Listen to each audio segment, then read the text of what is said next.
little pieces at the end, and this is going to integrate into her extension style. This won't be so noticeable, but the hair that's in here that's synthetic, I'm going to use a flat iron to melt it so I can see the difference to get it out of there. And then this natural hair will come down over the extensions. As I let the flat iron heat up so that I can heat up the synthetic hair to get it out of the extensions, the hair that's going to be left out. So this thread is a thread that comes in many different colors. And I also use it for French lacing hair extensions. To make the connections so that it ties down, I tie down the knot so that basically this thread is the connection that keeps the hair, human hair and extension hair connected at the base, at the scalp. I heat up a flat iron to about 250 degrees. This flat iron shows me exactly how hot the iron is, all the way up to 500 degrees. I only use high heat on very thick or very coarse hair, but on her hair I'm using for the purpose of getting the extension out 250 degrees. I also could have used a synthetic hair color that was slightly different than her natural color, and then pick that color out and cut it rather than using the flat iron.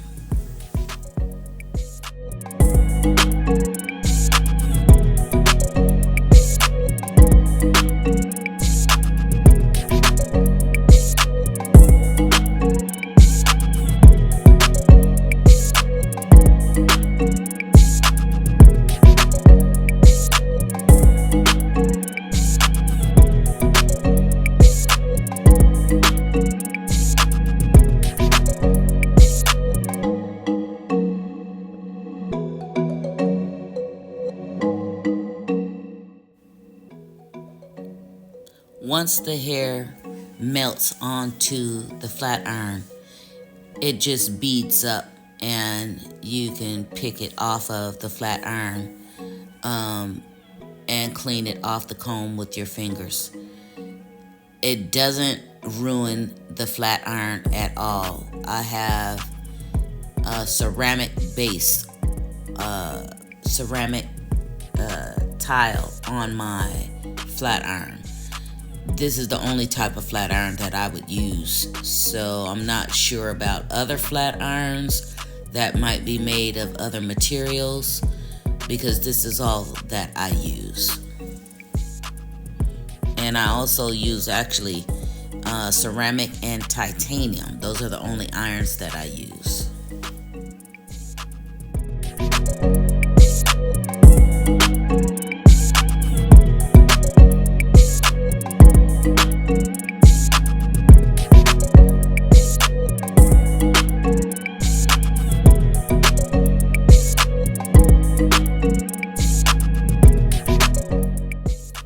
Also, by flat ironing those pieces that's going to integrate with the extension hair, that's going to help the two hairs blend together perfectly. Because now her natural hair is not so bushy, because her natural hair can be kind of wavy and full. So this is going to refine it down some and make it appear thinner to blend with the extension hair. Now that I've melted most of the hair out of her, most of the synthetic hair out of her natural hair, I go back and clean it up with scissors. I can feel the ends of the synthetic hair. It has a different feel than the human hair, and it's easy to identify to separate from the natural hair and just trim at the base of those braids, because I want her natural hair to integrate with the extension hair without having any synthetic hair in that equation. At this point of the style, I lift up all the pieces of hair except the bottom piece. I want to pin this hair up out of the way because I'm going to start sewing in that previously used hair. But keep in mind that unless I took each row out at a time, one at a time, and sewed it back in, you can't really reuse that same cut. So typically I might trim off the hair that has been cut into a style on her head previously. And if there's any, let's say if she bought one pack of new hair to go with this previously used hair, I would use that at the very beginning of where I'm sewing on the left and at the very end where I'm sewing on the right, so that we have new hair to trim into a style or cut into a style. Also, with the previously used hair, you do get some shedding from those wefts, and sometimes we will double up on the tracks or even triple up on the tracks. But as much hair as I'm going to be sewing in her hair, I'm just going to keep it simple in one track per line. I like to keep the tracks completely separated so that when she washes her hair, she can get down to the scalp very easily and go in between the tracks with the pads of her finger, scrubbing the scalp clean. It's very important with extensions or any hairstyle to be able to get down to the scalp.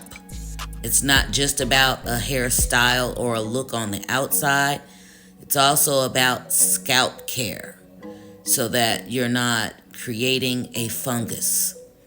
Fungus can be easily started when the scalp skin is not sloughing off regularly with shampoos. That's why we scrub the scalp when we wash, scrubbing with the pads of the fingers. Now, she typically could wash her hair every day, but she's gonna need a hooded dryer to get those tracks at the roots near the scalp dry. That's gonna be very important because the last thing she wants is to have a mildewy smell on those braids. So she can wash it daily, dry it, hand dry it with a dryer, getting the outside hair all dry and even flat ironed. But she should sit under a hooded dryer for probably 30 to 45 minutes to get those tracks completely dry. If a person doesn't have a hooded dryer, then they need to wash probably every 2 to 3 days using a dry shampoo in between those days. Washing every 2 to 3 days allows the tracks near the scalp to completely dry with no risk of smelling like mildew. Also, no one can come behind me and take my weave out. Only I can take my weave out. I do not use scissors. I highly recommend that the customer do do not go to someone else to take my installs out, because I do not use scissors. In this video right now, you can see me unraveling the hair around the edges. Then I'm going to flat iron it so that I can proceed to sew in the hair that I've already flat ironed. I don't need a lot of heat for this process at this point, so I'm still using about 250 degrees, no more than 275.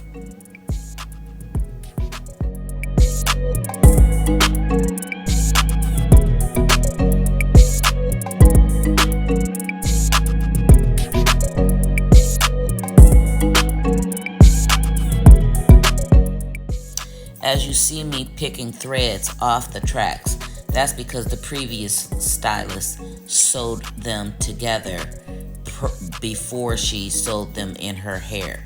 So we're reusing it, and I'm having to take that thread out first before sewing it to her head.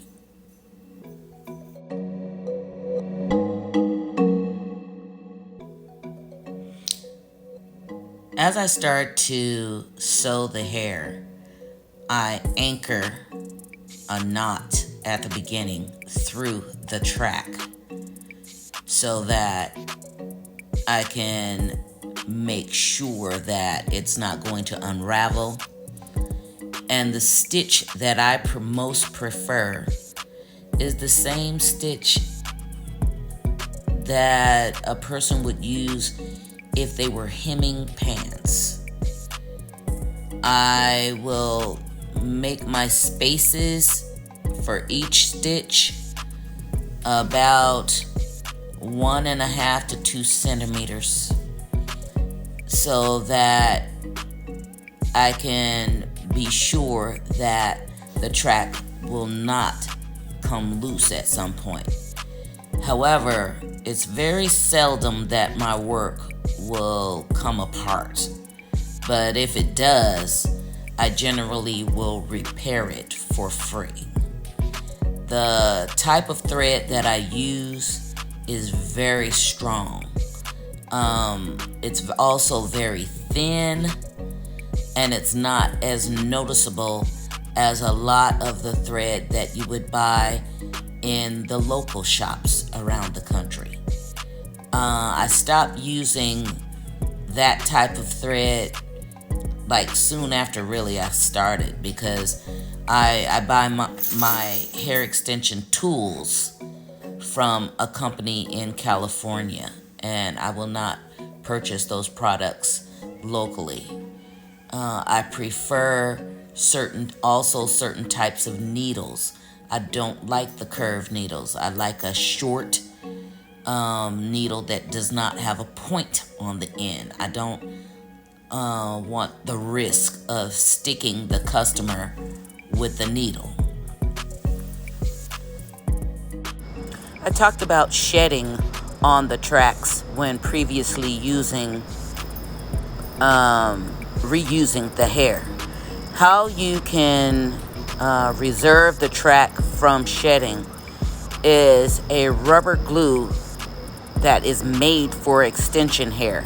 Not the bond glue that you can buy at the local shops, but a rubber glue that actually dries rubber in a rubber formation, and it allows intermeshes with the track and does not allow that track to release hair, so the track does not shed.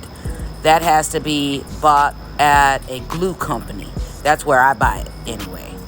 And every now and then I see some of those products in the local shops, but not. They usually will buy a copycat. I don't like copycats. Anything. I like the real deal. So I order my products from the glue company, and it'll have a slight rubbery feel to it after it's dry, and you can reuse that hair if it's in good condition, if the hair is in good condition, 2 3 times if it's worth the money in the first place. I'm allowing her to reuse this hair, but this is the only time that she can reuse this hair. In the future, she will book far enough in advance so that I can order hair from China or India. I typically do not want to do business with people rebuying their hair locally. I think I can get better tracks and better hair by ordering it for the client.